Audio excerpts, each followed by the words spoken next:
नमस्कार। इस वक्त की बड़ी खबर आ रही है उत्तर प्रदेश की राजधानी लखनऊ से। लखनऊ में बीएसपी की महारैली शुरू हो गई है। इस वक्त की बड़ी अपडेट मिल रही है। इतिहास में पहली बार ऐसा हुआ होगा कि बीएसपी की इतनी बड़ी रैली अभी तक कभी नहीं हुई होगी। ये पहली रैली है कि लखनऊ में तकरीबन 5 लाख से लेकर 7 लाख के बीच में लोग वहां पर इकट्ठा हुए हैं। बहुत बड़ी अपडेट मिल रही है। हालांकि ये जो जन सैलाब है यह कल से ही लखनऊ के सड़कों पर देखने को मिल रहा था। प्रदेश के अलग अलग विधानसभा क्षेत्रों से, अलग अलग जिलों से लोग वहां पर इकट्ठा हो रहे थे। पूरे लखनऊ को नीले कलर में तब्दील कर दिया गया है। अगर जो प्रदेश के राजधानी लखनऊ की अगर जो बात की जाए तो वहां पर रोडों पर, सड़कों पर जगह जगह केवल नीले रंग की बैनर, पोस्टर ही नजर आ रहे हैं जिसमें मान्यवर काशीराम और बहन मायावती की फोटो लगे हुए हैं। बहुत फोटो तो और पोस्टर ऐसे भी लगे हैं कि जिसमें आई लव बीएसपी भी लिखा हुआ है। बीएसपी का पूरा जो कलर है वो नीले रंग से लखनऊ में तब्दील कर दिया गया है। अगर जो लखनऊ की बात कर लें तो लखनऊ के सड़कों पर केवल नीला रंग ही दिखाई दे रहा है। जगह जगह बैनर पोस्टर, पूरे लखनऊ को बैनर पोस्टर से सजा दिया गया है।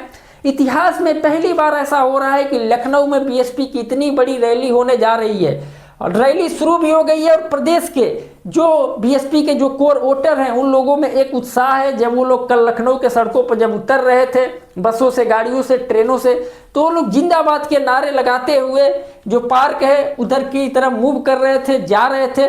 और एक ग्रुप बनाकर, एक टोली बनाकर लोग वहां पर जाते हुए नजर आए। हालांकि जो रात का जो माहौल था, ऐसा लग रहा था कि रैली अभी हो रही है। रैली, क्योंकि जो जन सैलाब था वो पूरी तरीके से वहां पे उमड़ चुका था।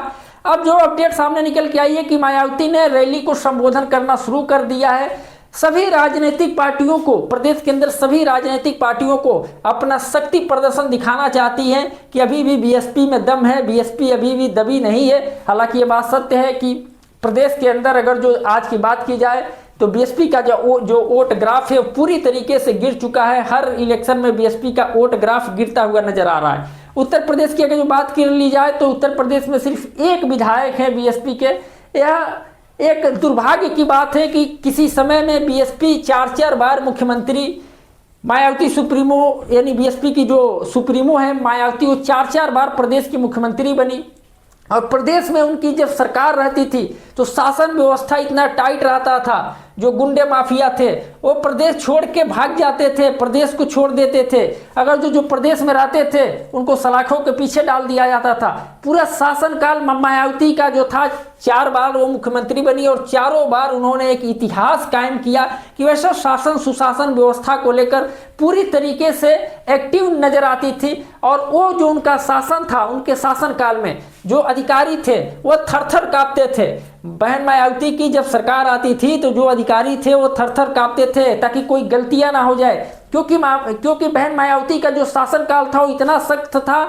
जो अपराधी थे, जो गुंडे थे, जो मावाली थे, वो प्रदेश छोड़ के भाग जाते थे। जब तक बीएसपी की सरकार रहती थी तब तक वो प्रदेश में एंट्री नहीं करते थे। ऐसा शासनकाल था। और आज का दौर ऐसा आ गया है कि बीएसपी का नामो निशान भी नहीं देखने को मिल रहा है। बीएसपी के सिर्फ एक विधायक हैं उत्तर प्रदेश के अंदर, सिर्फ एक विधायक हैं बीएसपी के।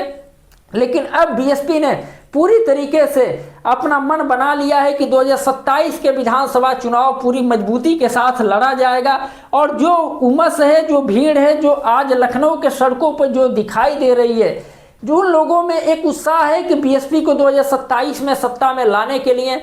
और बहन मायावती की अगुवाई में कार्यक्रम को रखा गया है। हालांकि आज उत्तर प्रदेश में मान्यवर काशीराम का परिनिर्वाण दिवस भी है और इस मौके पर मायावती ने चुनावी बिगुल जो है वो फूंक दिया है कि जो चुनाव है 2027 का वो पूरी मजबूती के साथ लड़ा जाएगा। हालांकि जो बहन मायावती जब सबसे पहले मंच पे आई तो सबसे पहले उन्होंने समाजवादी पार्टी के मुखिया अखिलेश यादव पर तंज कसते हुए कहा कि हमने जो पार्क बनवाया है जिसमें रैली हो रही है, ये पार्क को समाजवादी सरकार ने पूरी तरीके से जर्जर कर दिया था। और पार्क में जो टिकट का जो इनकम हो रहा था, जो पैसे आ रहे थे टिकट से, वो पूरी तरीके से समाजवादी पार्टी कहीं और खर्च कर रही थी। पार्क पर एक भी रुपया इस पैसे का नहीं लगाई। हालांकि जब बीजेपी सरकार आई तो बीजेपी सरकार से हमने लेटर देकर रिक्वेस्ट किया कि आप पार्क का ध्यान रखिए। और मुख्यमंत्री योगी आदित्यनाथ का वो धन्यवाद भी करते नजर आए कि मुख्यमंत्री योगी आदित्यनाथ ने इस पार्क को बरकरार रखा है, पार्क को मरम्मत कराते रहें।